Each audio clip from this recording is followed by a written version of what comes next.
हाँ हाँ, ते क्लास में की को लिखो, रिकॉर्डिंग बाद में देगी, लिखो मन ठाए थारो बाबड़ा। एनालिटिकल ट्रीटमेंट ऑफ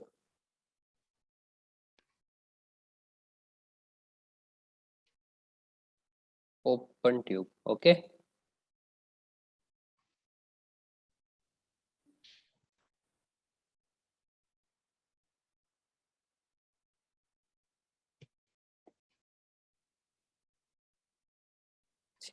क्या कहता है? कंसीडर ए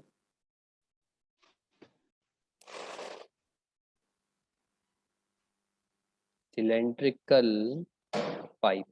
ठीक है, क्योंकि ट्यूब है तो वो सिलेंड्रिकल है। Consider cylindrical pipe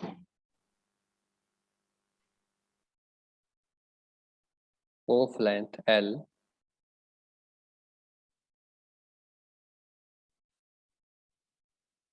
lying along the x axis। ठीक,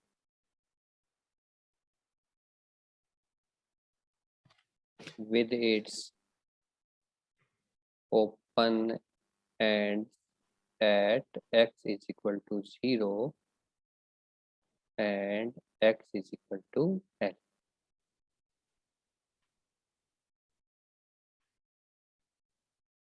अब जो साउंड वेव आएगी उसके अंदर, साउंड वेव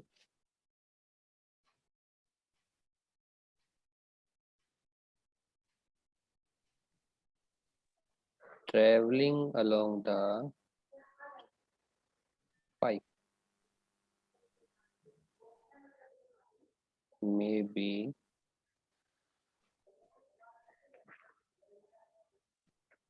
represented as। ठीक है, कैसे कर सकते हैं? y1 is equal to a sin omega t minus के एक्स। ठीक है, कोई डाउट नहीं है इसमें आपको?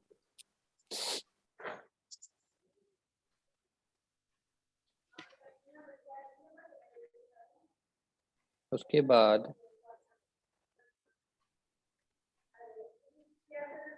the wave reflected from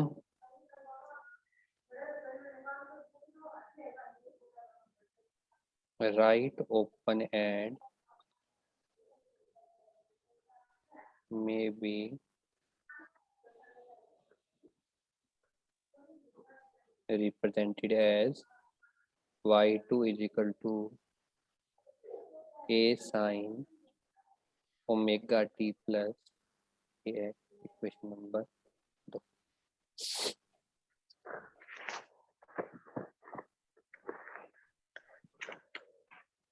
ठीक है, आई होप सब अच्छा जा रहा है। अब देखिए क्या कहता है, there is no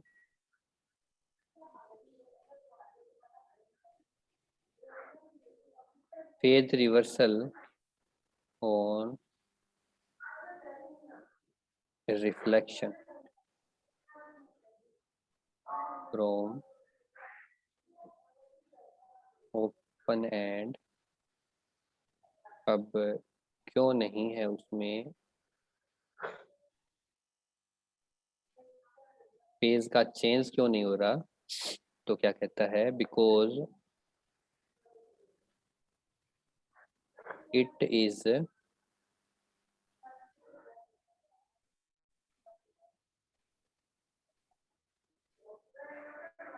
A free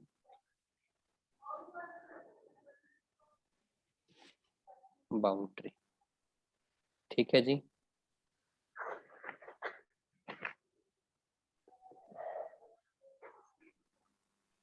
और अगर वो फ्री बाउंड्री है इसका मतलब क्या है?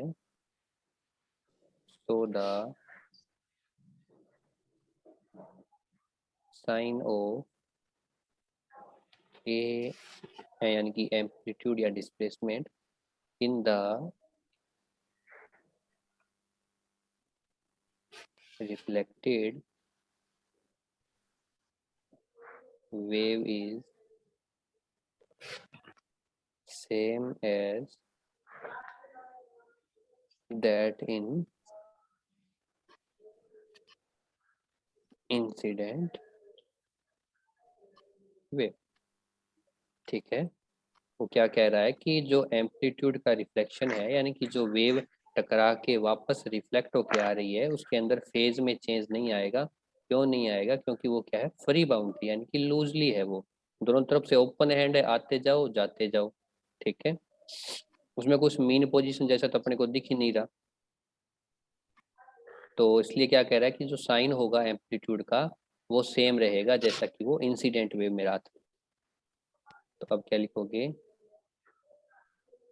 By the law of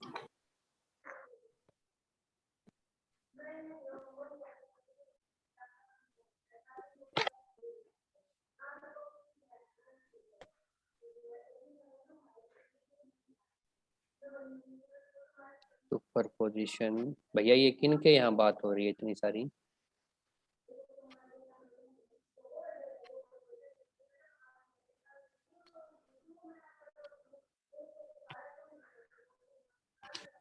Monika तारा गिरे हुआ है, मन लगा है। कौन हुआ है?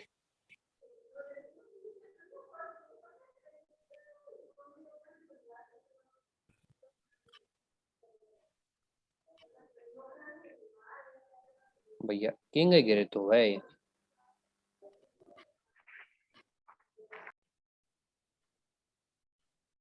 आंचल आ गिरे हुआ है। बिंगुमाई कौन है? मैं ऑफ कर दी हूँ। तो जो रिजल्टेंट स्टेशनरी वेव बनेगी तो कैसे दर्शा सकते हैं? Is given by y is equal to y1 plus y2, है ना? a sine omega t minus kx plus a sine omega t plus k। ठीक है, a कॉमन ले लो, क्या रह जाएगा? Sine omega t minus kx plus sine omega t plus kx।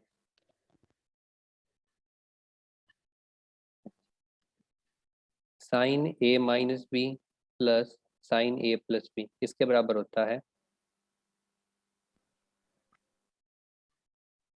बोलो।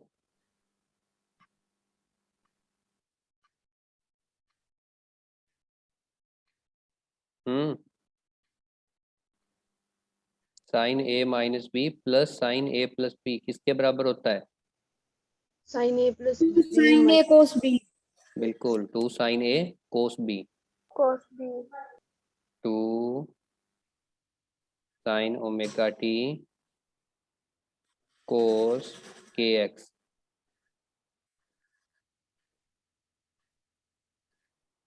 क्या हो जाएगा? 2a sine omega t cos kx किसके बराबर आएगा ये? y।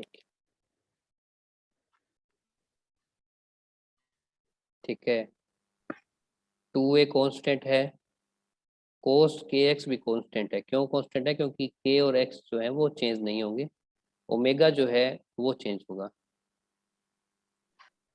क्योंकि वो क्या है, एंगुलर फ्रिक्वेंसी है, तो वो वेरिएबल है। बाकी सारी क्वांटिटी क्या है? कांस्टेंट। अब ये किसके, कौन सी समीकरण बना दो इसको? 4। अब लिखो for all values of t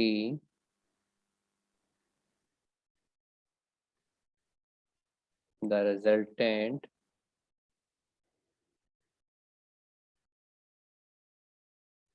displacement is the, सत्य थोड़ा सा नीचा करिए करे। एक मिनट बेटा, बस क्या, बस for all values of t the resultant displacement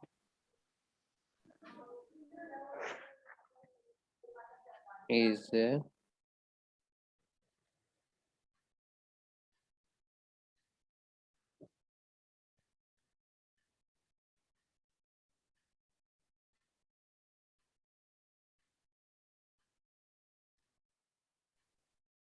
either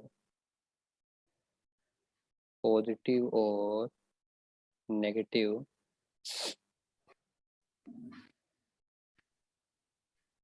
which is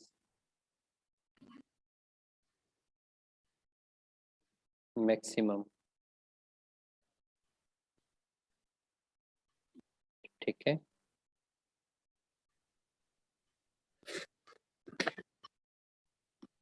which means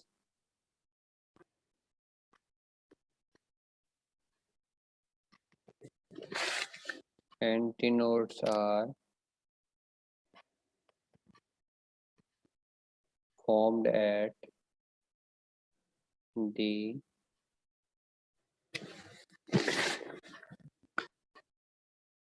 open ends। और ओपन एंड कौन से हैं? Is at x is equal to 0 and x is equal to h।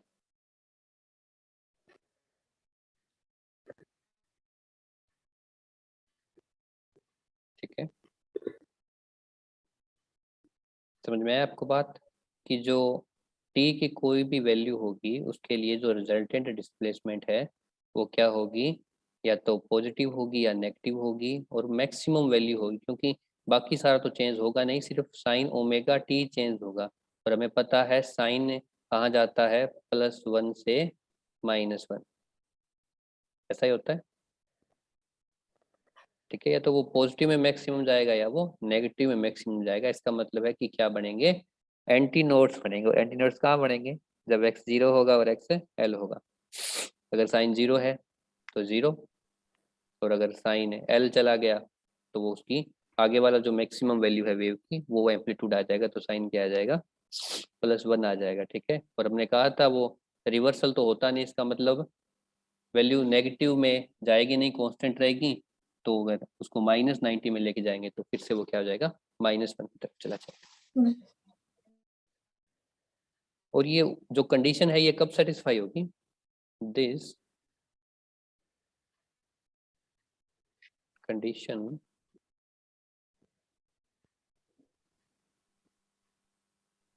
satisfied if cos kl किसके बराबर हो, ±1 के बराबर। ठीक है, साइन को हमने देख लिया, लेकिन हमें इस कांस्टेंट की वैल्यू जो है वो चेक करनी है, वो क्या होनी चाहिए, प्लस या -1, क्योंकि अगर ये चेंज हुआ तो फिर आपके पास साइन की वैल्यू का कोई मतलब ही नहीं। हमें इसको तो कोस वाले एंगल को क्या रखना पड़ेगा, फिक्स रखना पड़ेगा। या हम क्या कह सकते हैं, के एल किसके बराबर होना चाहिए, n पाई के। समझ आया आपको बात, कोस +1 और -1 किसके ऊपर आता है, n पाई के ऊपर जब चलता है तब आता है। ठीक है, यहाँ आप लिख सकते हो where n is equal to 1 2 3 और अप टू आगे चलता रहेगा। ठीक है जी, k की वैल्यू क्या होती है आपको पता है क्या,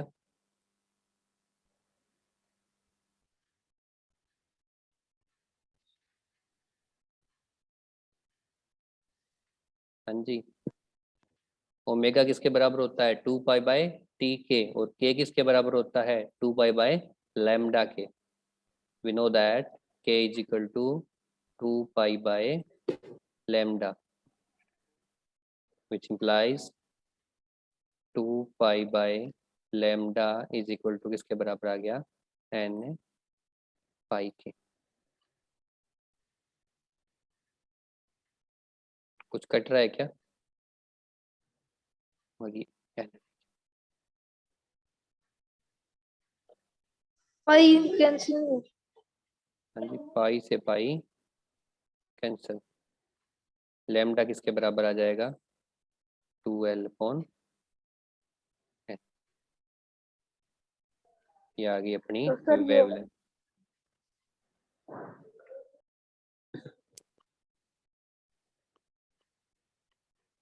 The frequency of vibration can be या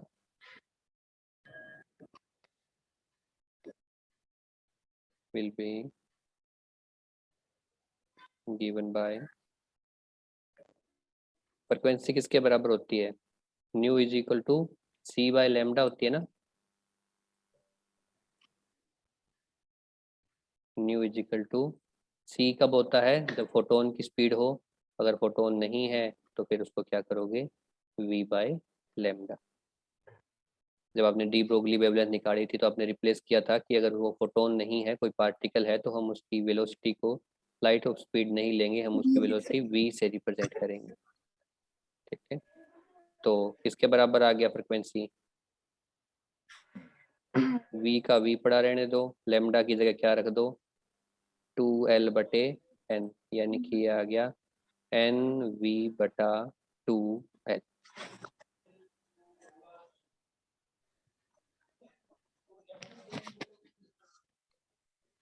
frequency is equal to NV/2L। Velocity की वैल्यू नहीं बताइए क्या होती है?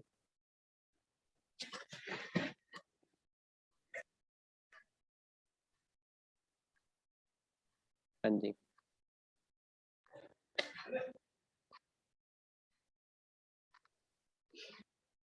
याद करिए, आपने छोटी छोटी एप्लीकेशन की है जब आप हार्मोनिक्स को निकाल रहे थे।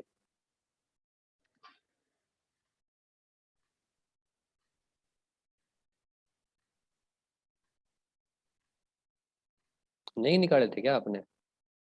मेरे ख्याल से तो निकाले थे, डेंसिटी की एक फॉर्म में। मिनट सर देख ले। हाँ जी, linear density, linear mass density, कुछ याद आया?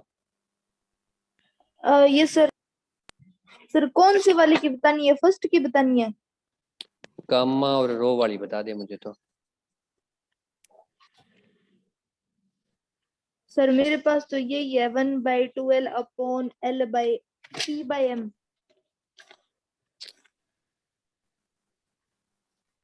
ये कौन सी इक्वेशन है आपकी?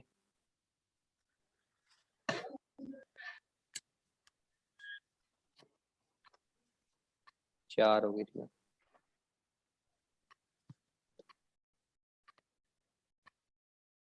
5, 6, 7, ये आ गई आपकी। सर ये क्या लिखवा दिया सर? क्या, मैंने तो बस वी को इसके साथ रिलेट किया है, आप ना लिखो तो भी क्या है कोई सर बात। ये? ये तो अंडर रूट है, वी की जगह मैंने पुट किया है, मैं लिख रहा हूँ। सर वैसे ये है क्या? अंडर रूट लिखा क्या हुआ है? फिर वी इज समझ इक्वल नहीं टू, आया। हाँ, अंडर रूट गामा P/रो। गामा। हाँ जी, P/रो and rho. n is equal to 1 2। Sir P क्या है यहाँ पे? P प्रेशर है आपका।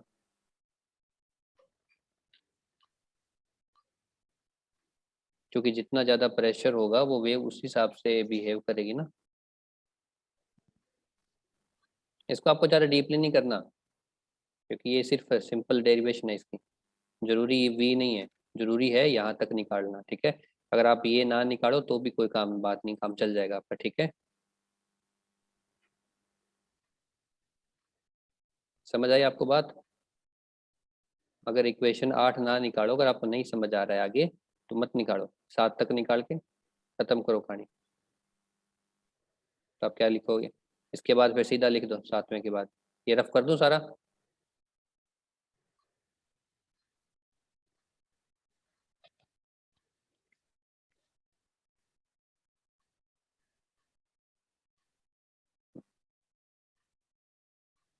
लिखो for n is equal to 1 frequency किसके बराबर आएगी, v upon 2l।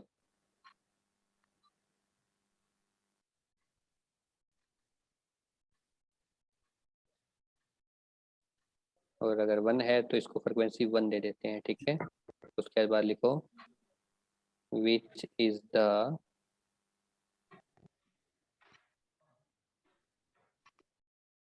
Smallest frequency of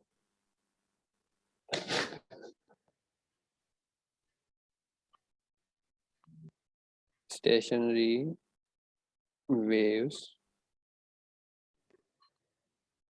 produced in the open tube या ओपन है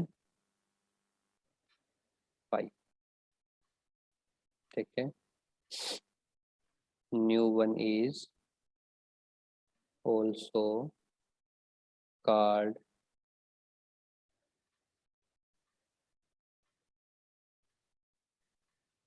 fundamental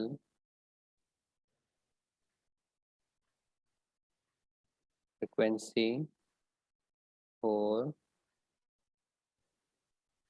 first harmony,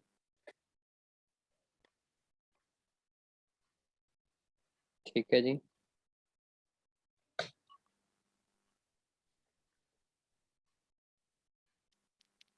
उसके बाद क्या लिख सकते हो आप, सिमिलरली न्यू टू किसके बराबर होगा, 2v अपॉन 2l, ठीक है। न्यू थ्री किसके बराबर होगा, 3v अपॉन 3l,